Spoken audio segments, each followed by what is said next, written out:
हम बाज़ाब्ता तौर पर एक नए दौर में दाखिल हो चुके हैं। ख़ैमे अब पीछे रह गए हैं। एक तवील इंतज़ार के बाद, ना ख़त्म होने वाली बहसों के बाद और बेशुमार अधूरे फ़ैसलों के बाद, बिलाखिर ट्रेलर वही दिखाता है जिसका तकाज़ा तारीख़ इब्तिदा ही से कर रही थी। ए उरहान गाज़ी अब बेउरसा के महल में है। ये महज एक बसरी तब्दीली नहीं है, ये इस बात की तस्दीक है कि कहानी अब सिर्फ बका की जिदोजहद नहीं रही, बल्कि रियासत की तश्कील के मरहले में दाखिल हो चुकी है। और किस्त 14 इस जिम्मेदारी को कबूल करने के लिए पूरी तरह तैयार नजर आती है। ट्रेलर का सबसे अहम लम्हा निहायत सादा मगर बेहद ताकतवर है। ए उरहान अब ख़ैमों से हुकूमत नहीं कर रहा, वो एक महल में तख्त नशीन है। तारीखी तौर पर भी यही हुआ था। बेउरसा की फतह के बाद यही शहर दारुल हुकूमत बना और ने वहीं से हुकूमत की। ये एक तब्दीली ही इस सीरीज़ की एक बड़ी तारीखी कमी को पूरा कर देती है। पहली बार सीरीज़ बसरी तौर पर तस्लीम करती है कि ए उरहान अब कोई कबायली सरदार नहीं रहा, वो एक सुल्तान है दारुल हुकूमत के साथ। ट्रेलर का एक ताकतवर पहलू महल के अंदर दिखाई जाने वाली दरबारी तरतीब है। हर शख्स अपनी मुकर्ररा जगह पर खड़ा है, कोई बदनज़मी नहीं, कोई इंतशार नहीं। ए उरहान के दाएं जानिब अलाउद्दीन बे खड़ा है, बिल्कुल वहीं जहां इसे होना चाहिए। ये महज अलामती मकाम नहीं है, ये इख्तियार की नुमाइंदगी करता है। अलाउद्दीन रियासत का दिमाग है, वज़ीर आज़म है और सुल्तान का दायां हाथ। दूसरी जानिब कुर्रा खलील और उसके बाद बूरने बे खड़े नजर आते हैं। कुछ नाजरीन इस तरतीब पर सवाल उठा सकते हैं, मगर तारीखी तौर पर कुर्रा खलील की जगह ज़्यादा मौजूद है।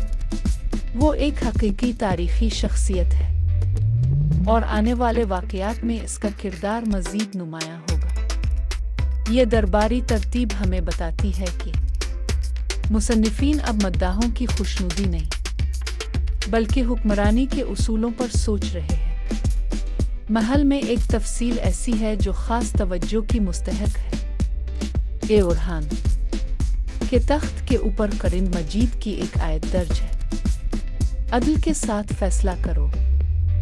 ये महज सजावट नहीं है, ये नज़रिया है। तख्तगाह में इस आयत की मौजूदगी ए उरहान की हुक्मरानी की बुनियाद को इब्तिदा ही में वाज़े कर देती है। ताकत से पहले इंसाफ, फतह से पहले जवाबदेही। ये अब तक के सीरीज़ के सबसे बामानी फ़नी फ़ैसलों में से एक है। ट्रेलर एक और बात भी वाज़े करता है, अब मुकालमों में वज़न है। ए उरहान के अल्फाज खाली महसूस नहीं होते, बल्कि नपे तले सोचे समझे लगते हैं। तहरीर में गहराई है, ऐसा महसूस होता है कि स्क्रिप्ट को दोबारा तराशा गया है, महज दोहराया नहीं गया। पिछली इक़सात के मुकाबले में ये एक शोरीरी सीख लगता है। ट्रेलर इस बात की भी तस्दीक करता है जिसकी हम पहले से पेशगोई कर रहे थे। अब दुश्मन का महाज वाज़े है, दमीर खान और शाहीन शाह बेमुत्तहिद हो चुके हैं। ये इत्तेहाद इसलिए मुमकिन हुआ है क्योंकि इस वक्त कोई बाज़ंतै कमांडर इतना ताकतवर नहीं जो बराह रास्त और हान का मुकाबला कर सके। लिहाजा कहानी अब अंदरूनी गद्दारी और तर्क कबायली रकाबतों की तरफ मुड़ती है, जो कहीं ज़्यादा ख़तरनाक है। शाहीन शाह बे का असल चेहरा अब छुपा नहीं रहा, वो हद पार कर चुका है। और अगर ट्रेलर सच है तो इसका अंजाम बाइज्जत नहीं होगा। अपवरा का में मौजूदगी भी एक बड़ा खतरे का इशारा है। वो सिया लिबास में खुफिया तौर पर शहर में दाखिल होती है। ये किसी मेहमान का अंदाज नहीं, ट्रेलर वाज़े तौर पर ए ओरहान और के दरमियान टकराव की तैयारी दिखाता है, लेकिन दुश्मन का मकसद इससे भी ज्यादा पेचीदा है।